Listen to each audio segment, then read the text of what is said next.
What's up everyone, this is Kay. There's a new One Punch Man. Li Shuwen excels in high burst damage, literally one-punching enemies. I'll go over his stats, skills, give some CE and team recommendations to see if you should summon him. Starting with his stats, when compared to the other 5-star assassins, his attack is lower than Jack but higher than Semiramis. HP is the lowest, so overall his stats aren't too impressive. NP gains on the other hand are really damn impressive thanks to the high hits on his quick and extra, though his arts only have 2 hits, his NP gaining stats are high. With an arts quick arts, he can gain about 40% NP.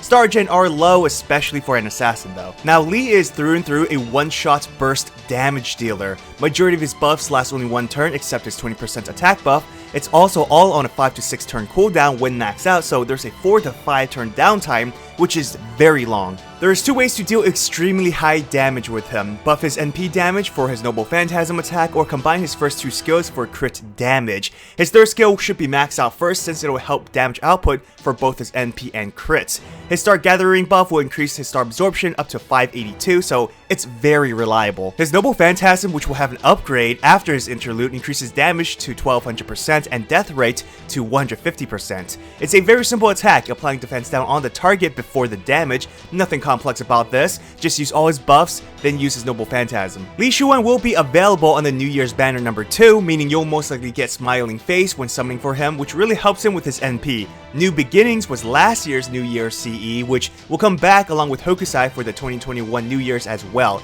Basically, you want to focus on his arts for damage and gains, and P gains for spamming or crit damage. Now, if you really want to one-punch enemies, Black Grail is the best if you can reliably charge his NP with support. Another ending is a good focus on his crit damage. Summer Little is a great CE that helps him with his main role, and once Saber Wars 2 is out, Twin Stars will be the event CE, so this can help with his NP while providing stars for his crits if you are struggling in that area. So waiver Merlin is an obvious choice. Li has 2 busters which Merlin can buff, which helps a lot, and being arts focused, they have good deck synergy. Da Vinci Rider is a phenomenal servant to use with Li Shuwen. I normally don't recommend servants not releasing global yet, but while using them together, it allowed Li to really spam his NP.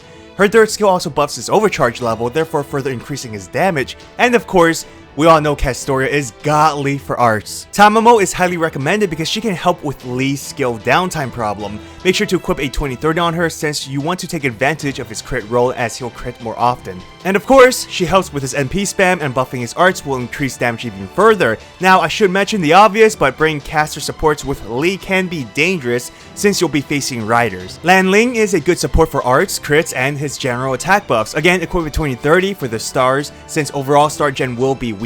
And we all know how helpful Anderson can be. Crit buff, NP charges, attack buff, and providing stars. Li Shuwen is not a complex servant to use. You buff his damage as much as possible, activating majority of his skills, then use his NP or crit to kill enemies. Wait a few turns for the skills to refresh, then repeat. He is by far one of the strongest crit assassins in FGO. Combined with an ignore invincibility and debuff immunity, there's little hindrance to affect his damage output besides enemy defensive buffs. I should also note that his NP gains are pretty damn good. Even though he is a burst servant, he can use his NP quite frequently, so he's not entirely useless after his attack. It's a mixture of burst plays and consistency within the right team. You need to cover some weaknesses though. Star Gen is weak, his 15 stars from his skill won't even cover a complete Brave Chain. 2030s on support is highly recommended as well. NP charges and gains are also very important. Yes, his NP gains are good as mentioned before, but his NP refund isn't, and he has 2 busters that receive no gains. Basically, half his attacks can't generate NP gains. It's also highly recommended that you have a support that can save him from NP attacks. Even with his evade, more often than not, you'll use it for his crit roll, so his evade attached to his second skill is more or less a added bonus, but of course you can just hold onto it for survivability, but I find players will prioritize his offensive role more. Another thing to remember is that support should consist of servants that can buff him for 3 turns. This will help Li become not so boring. If all you do is buff him for 1 turn, then he generally just sits there afterwards, so a 3-turn buff makes him a lot more consistent, especially his crit roll, which you should focus on, as that is what separates him from other assassins. So, should you summon Li Shuwen? This is one of those cases where you have an amazing servant, but for what he does, it's not necessary to go for him. Players may have alternatives for high damaging assassins. Li may deal higher damage, but it's essentially asking, will you invest in something that will give you a slightly better performance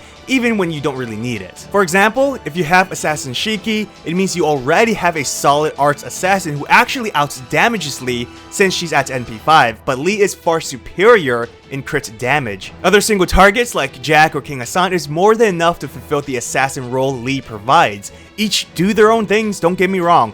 Each has their own pros and cons, but at the end, they fulfill similar objectives, similar enough that you should save your Saint Chords for servants that will give you a lot more benefits. But if you are lacking in a strong single target assassin, then 100% I'd recommend him. Every player will benefit by having him. Hell, I'm going to try to get him. But at the end of the day, you don't really need him if you already have a solid single target assassin.